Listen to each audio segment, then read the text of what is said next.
Everyone, கிராமத்து style சமையலில் சுண்டக்காய் வத்த குழம்பு மண்சட்டி பார்க்கலாம் வாங்க. ஃபஸ்ட்டு வந்து அடுப்பு ஆன் பண்ணிவிட்டு சட்டி வச்சுருக்கேன். ஹீட் ஆகிடுச்சு. நல்லெண்ணெய் எடுத்துருக்கேன், சுத்தமான நல்லெண்ணெய் எடுத்துருக்கேன். ஸோ நல்லெண்ணெய் வந்து சேர்த்தாச்சுங்க. நல்லெண்ணெய் சேர்த்ததும் அடுப்பை வந்து ஹை ஃப்ளேம் பண்ணிக்கிட்டோம். ஹை ஃப்ளேம் பண்ணிவிட்டு கொஞ்சமாக வந்து கடுகு சேர்த்துக்கலாம். எண்ணெயில் கடுகு பொரிஞ்சதுமே சுண்டக்காவை இடித்து வச்சுருக்கோம். சுண்டக்காவை வந்து சேர்த்துக்கலாம். சுண்டக்காவை இடித்து இது போல் எடுத்து வச்சுருக்கோம். நல்லா வந்து வாஷ் பண்ணி எடுத்து வச்சுருக்கோம். கடுகு பொரிஞ்சதுமே சுண்டக்காவை சேர்த்துக்கலாம்.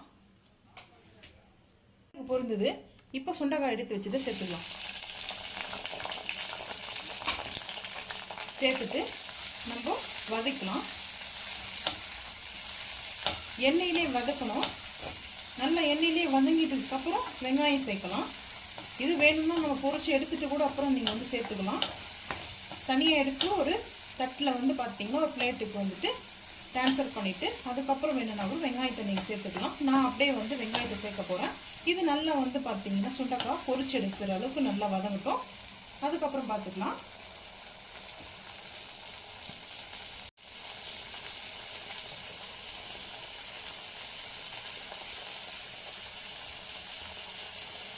சுண்டைக்காய் இது போல் நல்லா பொரிச்சு எடுத்த மாதிரி இருக்குது பாருங்கள். எண்ணெய் நல்லா பொரிச்சு எடுத்தாச்சு.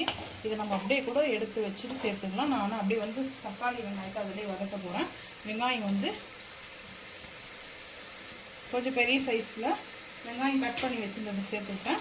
இப்போ இந்த எண்ணெயோடு நல்லா அந்த வெங்காயமும் சேர்த்து வதக்கிறேன். வதக்கும் போதே வந்து பார்த்திங்கன்னா கல் உப்பு சேர்க்க போகிறேன். இதில் நம்ம வந்து பொரிச்சது வாங்கினது கூட சேர்த்துக்குங்க. நம்ம ஃப்ரெஷ்ஷாக கிடைக்கிற சுண்டக்காவை நான் சேர்த்துக்கிறேன். இப்போ கல் உப்பு தேவையான அளவுக்கு சேர்த்துட்டேன்.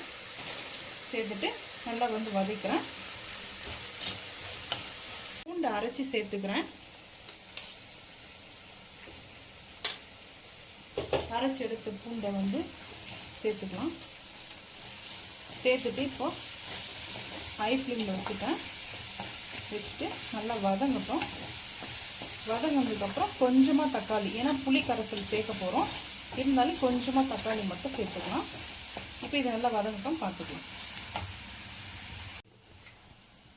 வெங்காயம் நல்லா வதங்கிடுச்சு. இப்போது தக்காளியை வந்து சேர்த்துக்கலாம். ஒரே ஒரு தக்காளி பழம் மட்டும்தான் நான் கட் பண்ணி வச்சுருக்கேன். தக்காளி வேணாம்னா நீங்கள் அவாய்ட் பண்ணிவிடுங்க. புளியும் வந்து நம்ம சேர்க்க போகிறதுனால தக்காளி நான் ஒன்று தான் சேர்த்துருக்கேன்.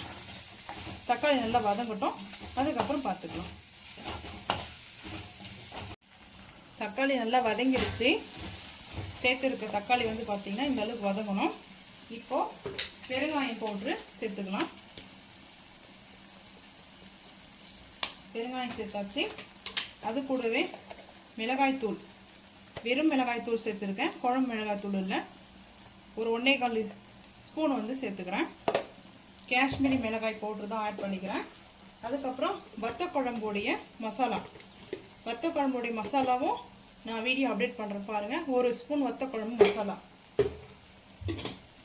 சேர்த்துட்டேங்க. சேர்த்துட்டு இப்போ நல்லா மிக்ஸ் பண்ணிக்கலாம். நல்லா மிக்ஸ் பண்ணிட்டேங்க. சிம்மில் வச்சு தான் மிக்ஸ் பண்ணுறேன். அடுப்பு ஹை ஃப்ளேமில் வச்சு மிக்ஸ் பண்ணக்கூடாது. ஸோ இந்த மாதிரி மிக்ஸ் பண்ணிவிட்டு அதுக்கப்புறம் புளி கரைச்சல் தண்ணியை வந்து சேர்த்துக்கலாம். புளி கரைச்சல் சேர்த்தாச்சு. இப்போ நல்லா மிக்ஸ் பண்ணிக்கலாம். மிக்ஸ் பண்ணிவிட்டு இந்த எண்ணெயெல்லாம் மேலே திரிஞ்சு வரணும். நல்ல எண்ணெயெல்லாம் நம்ம சேர்த்துருக்கோம்ல, அது நல்லா திரிஞ்சு மேலே வரணும். அந்த அளவுக்கு வந்து குக் பண்ணிக்கலாம்.